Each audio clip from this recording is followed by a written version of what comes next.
عشرہ مبشرہ جو ہیں وہ بھی اعلیٰ، جو ہے بدری وہ بھی اعلیٰ، لیکن ان سب میں اعلیٰ جو ہے وہ خلفائے راشدین ہیں۔ وہ 4 اربعہ جو ہیں ان میں ابو بکر صدیق کا مقام، ان میں عمر فاروق کا مقام، ان میں حضرت عثمان غنی کا مقام، ان میں علی شیر خدا کا مقام اتنا اعلیٰ ہے، اتنا عرفہ ہے کہ میرے رسول نے انہیں پسند فرمایا۔ سبحان اللہ سبحان اللہ۔ اور یہ حقیقت ہے۔ یہ امام بغاوی جو ہے وہ اپنی تفسیر میں لکھتے ہیں کہ ایک دفعہ یہ قرآن کی تفسیر پڑھ کے اس کی جو پیغام اور گائیڈنس کو ایکسپلین کرنے کے لیے سب سے بہترین طریقہ جو ہے وہ قرآن، کسی اگر مسئلہ تو آ جائے دنیا میں تو قرآن کو پڑھو تاکہ تم اس مسئلے کو حاصل کر سکو۔ اگر فہم نہ جائے، ادراک اس تک نہ پہنچے تو پھر میری احادیث کو دیکھو، یہ امام بغاوی لکھتے ہیں۔ اور اس میں بھی نہ جائے تو پھر عمر اور ابو بکر اور عمر کی سیرت کو دیکھے۔ سبحان اللہ، کیا بات ابن کثیر جو ہے وہ 300 سال بعد آئے ہیں اور انہوں نے اسی تفسیر کو پسند کیا ہے جو بغاوی نے تفسیر لکھی ہے۔ 300 سال کے بعد ابن کثیر نے بھی یہی کہا ہے کہ وہ صالحین میں ان کا مقام اس لیے اعلیٰ ہے کہ وہ جو تھے حضرت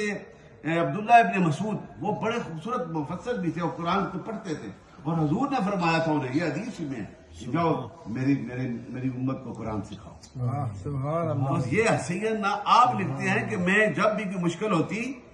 تو میں جو ہے قرآن کو پڑھتا، حضور کی احادیث کو پڑھتا، پھر وہ حضرت ابو بکر صدیق کے قول کو دیکھتا، پھر عمر فاروق کے قول کو دیکھتا، کیونکہ وہ ساروں کو ماننے والے عظمت والے تھے، لیکن ان کا وصال جو ہے نا سیدنا عثمان غنی کے دور میں ہوا تھا۔ سبحان سبحان سیدنا عثمان غنی کے دور میں اگر وہ آگے ہوتے تو باقیوں کا بھی کہتے، لیکن وہ صالحین سارے ہیں، یہ جتنے حضور کے صحابہ یہ سارے ہائیلی پیوریفائڈ ہیں، ان کی شانیں بلند ہیں، لیکن اس دور تک وہ تھے تو انہوں نے اس لیے یہ حوالہ دیا ہے، لیکن یہ حوالہ اس دور تک نہیں ہے، یہ قیامت تک آنے والے صالحین جو نیک لوگ آتے رہیں گے، ہمیں ہماری اصلاح کرتے رہیں گے، ہمیں اللہ کی راہ کو جانے کی طرف دعوتیں دیتے رہیں گے۔ آپ شہنشاہ بغداد نے اپنے دور میں دعوت دی تھی، کتنا بڑا فیضان تھا،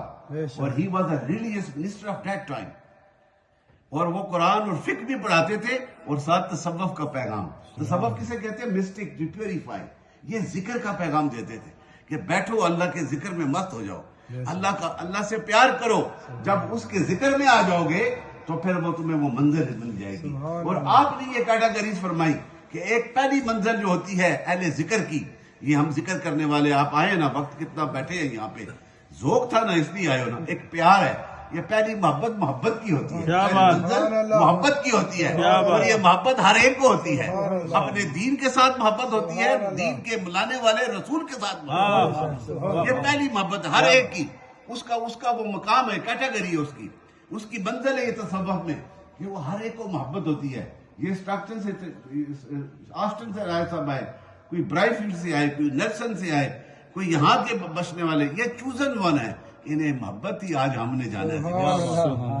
یہ پہلی منزل ہے تصوف میں محبت کی، کہ محبت پیدا کرو، make yourself, make a desire کہ I am very anxious to attend the ذکر گیدرنگ۔ اینشیس کون ہوتے ہیں؟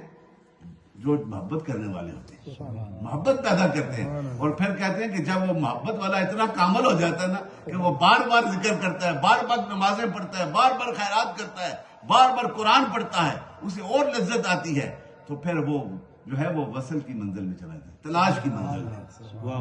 پھر وہ تلاش کی منزل میں جاتا ہے، محبت کے بعد تلاش کی منزل آتی ہے، اور جب وہ تلاش کر لیتا ہے،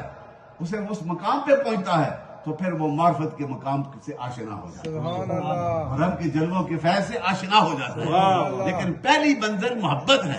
اب یہ ان کی خوبصورت آوازیں ہیں نا، تو یہ ریسائٹ کرتے ہیں حضور کی نعت، یعنی حضور کی اپنی خوبصورت آوازوں کے ساتھ،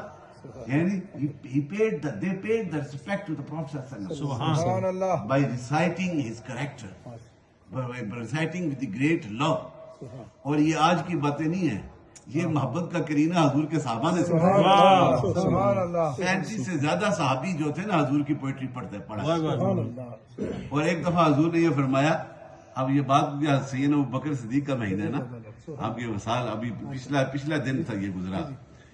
تو حضور نے فرمایا اے حسان بن ثابت، تو میری نعتیں لکھتا ہے، آج میرے ابو بکر کی منقبت ہی لکھ رہے ہیں۔ یہ ریکارڈ کی بات ہے۔ کیا بات، اب سرکار نے خود ڈیمانڈ کی ہے کہ اگر کسی کی منقبت لکھنی ہے تو ابو بکر صدیق کی لکھو۔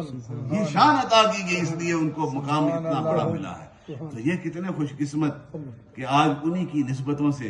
سرکار کی بھی مدح سرائی کر رہے ہیں، سرکار کے غلاموں کی بھی کر رہے ہیں، اور شہنشاہ بغداد جو غلاموں کا سردار ہے وہ وفا میں بہت اعلیٰ ہیں، اولیاء کے سردار ہیں، میرے نبی کے ٹاپ کے غلام ہیں،